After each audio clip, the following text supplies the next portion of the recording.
नमस्कार. आजच्या या सखोल क्लिनिकल विश्लेषणामध्ये आपलं सर्वांचं स्वागत आहे. चिकित्सक आणि वैद्यकीय व्यावसायक म्हणून प्रॅक्टिसमध्ये आपल्याला अनेकदा असे रुग्ण पाहायला मिळतात ज्यांचं शरीर अचानक अत्यंत कृश झालेलं असतं, ज्यांना सतत छातीत वेदना होतात आणि जे प्रचंड थकव्याची तक्रार घेऊन येतात. आज आपल्याला अशाच एका अतिशय गंभीर व्याधीच्या खोलात जायचं आहे, ज्याचं वर्णन आपल्या प्राचीन ग्रंथांमध्ये थक्क करणाऱ्या अचूकतेने केलं आहे. चरक संहितेवर आधारित क्षतक-शीळ या व्याधीचं एक सविस्तर क्लिनिकल विश्लेषण आज आपण इथे मांडणार आहोत. या आजाराची नेमकी कारणे कोणती आणि विशेषतः क्लिनिकल प्रॅक्टिसमध्ये याचं वैद्यकीय व्यवस्थापन कसं करायचं यावर आपला मुख्य भर असेल. चला तर मग या विषयाच्या खोलात जाऊया आणि बघूया की प्राचीन वैद्यकशास्त्र आजच्या आपल्या प्रॅक्टिसमध्ये आपल्याला कसं मार्गदर्शन करू शकतं. आजच्या या विश्लेषणाची दिशा नेमकी कशी असेल ते थोडक्यात पाहूया. आपण अगदी मूलभूत व्याख्येपासून सुरुवात करणार आहोत. त्यानंतर या व्याधीची कारणे आणि शरीरातील संप्राप्ती समजून घेऊ. पुढे या व्याधीचे मुख्य प्रकार आणि क्लिनिकल लक्षणे तपासून थेट कृती करण्यायोग्य अशा चिकित्सा आणि व्यवस्थापन मॅट्रिक्सकडे आपण वळणार आहोत. हा प्रवास अतिशय तर्कशुद्ध आणि माहितीपूर्ण असणार आहे. तर सुरुवात करूया अगदी बेसिक्सपासून. या व्याधीची पायाभूत व्याख्या नेमकी काय आहे हे समजून घेणं अत्यंत आवश्यक आहे, जेणेकरून आपलं क्लिनिकल निदान अधिक अचूक होऊ शकेल. आता इथे सर्वांत रंजक आणि महत्त्वाची गोष्ट लक्षात घेण्यासारखी आहे. क्षतक-शीण म्हणजे केवळ सामान्य थकवा किंवा अशक्तपणा अजिबात नाहीये. ही एक अत्यंत गंभीर स्थिती आहे, जिथे शरीरातील अत्यंत महत्त्वाचे धातू म्हणजे विशेषतः रस, रक्त आणि शुक्रधातू यांचा अक्षरशः भयंकर क्षय होतो. उरह प्रदेशाला म्हणजे छातीला झालेला आघात, अतिरिक्त भारवाहन किंवा क्षमतेपेक्षा जास्त घेतलेली शारीरिक कष्ट यामुळे हा आजार उद्भवतो. आणि यातील सर्वात महत्त्वाचं क्लिनिकल सूत्र म्हणजे हा विकार वात आणि पित्त या दोन दोषांच्या प्रकोपाने चालतो. याचाच अर्थ असा की उपचारांची दिशा ठरवताना आपल्याला या दोन दोषांचं शमन करण्यावरच लक्ष केंद्रित करावं लागणार आहे. व्याख्येवरून आजाराचं गंभीर स्वरूप तर आपल्या लक्षात आलंच असेल, पण हा आजार नेमकं होतो कशामुळे? पुढे जाऊन या व्याधीची प्रमुख कारणे कोणती आणि शरीरात याची संप्राप्ती कशी घडते हे पाहणं खरोखरच औत्सुक्याचं ठरेल. क्लिनिकल दृष्टिकोनातून इथला अत्यंत महत्त्वाचा मुद्दा असा आहे की आपण या कारणांची दोन मुख्य गटांत विभागणी करू शकतो.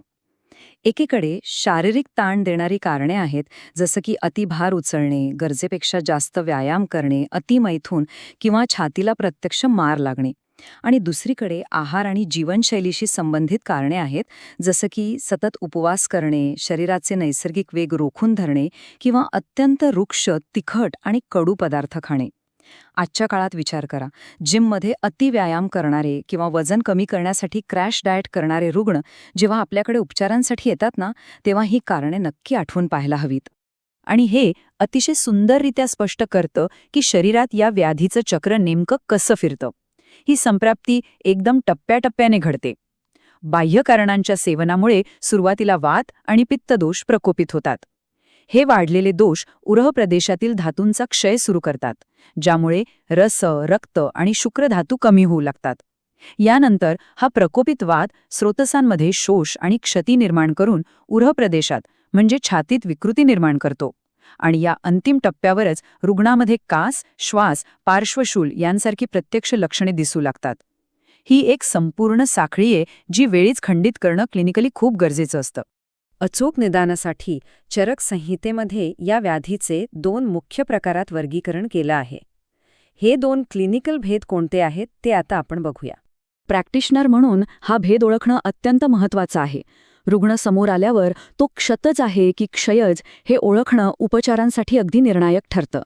क्षतज क्षीण हा अचानक उद्भवलेला म्हणजेच ॲक्यूट प्रकार असू शकतो, जो मार लागल्याने, पडल्याने किंवा अतिश्रमाने होतो. यामध्ये रुग्णाला छातीत तीव्र वेदना आणि कफातून रक्त पडणे ही लक्षणं प्रामुख्याने दिसतात. याउलट क्षयज क्षीण हा हळूहळू वाढणारा क्रॉनिक प्रकार आहे. हा कुपोषण, अल्प आहार किंवा उपवासामुळे होतो, ज्यामध्ये रुग्णाचं शरीर पूर्णपणे सुकून जातं, भूक लागत नाही आणि सतत ताप राहतो. या दोन भिन्न स्थितींचं अचूक निदान करणं हेच आपल्या उपचारांचं यश ठरवतं. या मुख्य प्रकारांनंतर आता आपण त्या सर्वसमावेशक क्लिनिकल लक्षणांकडे वळूया, जी तपासणी करताना आपल्याला रुग्णामध्ये अतिशय बारकाईने शोधावी लागतात. या लक्षणांच्या यादीकडे आपण जर नीट लक्ष दिलं तर आपल्या लक्षात येईल की ही खरोखरच किती गुंतागुंतीची स्थिती आहे. जर एखाद्या रुग्णाला सतत खोकला आणि धाप लागत असेल, सोबतच छातीच्या बाजूला म्हणजेच पार्श्वभागी तीक्ष्ण वेदना होत असतील, तर हे पहिलं धोक्याचं लक्षण आहे. जर कफातून रक्त येत असेल, आवाज बसला असेल आणि प्रचंड प्रमाणात वजन घटलं असेल, तर डिफरन्शियल डायग्नोसिसच्या यादीत क्षतक्षीण हे सर्वात वर असलंच पाहिजे. श्वसनसंस्थेचा त्रास आणि शरीराची संपूर्ण झीज यांचं हे मिश्रण या व्याधीचं मुख्य वैशिष्ट्य आहे. आता आपण सर्वात महत्त्वाच्या टप्प्यावर आलो आहोत, चिकित्सा. प्राचीन संहितेतील या ज्ञानाचं प्रत्यक्ष कृतीत रूपांतर कसं करायचं ते आता आपण सविस्तर पाहूया. चरक संहितेचा मूळ स्रोतामध्ये दिलेलं हे एक अत्यंत विस्तृत आणि परिपूर्ण असं चिकित्सा आणि व्यवस्थापन मॅट्रिक्स आहे. यामध्ये केवळ औषधं कोणती द्यायची एवढंच नाही, तर रुग्णाच्या लक्षणांनुसार कोणतं औषध आणि कोणता आहार द्यावा याची अतिशय अचूक रचना केली आहे. प्रॅक्टिससाठी यातील काही अत्यंत महत्त्वाचे क्लिनिकल उपाय समजून घेणं आवश्यक आहे. लक्षणांनुसार केलेली ही उपाययोजना खरोखरच कौतुकास्पद आहे.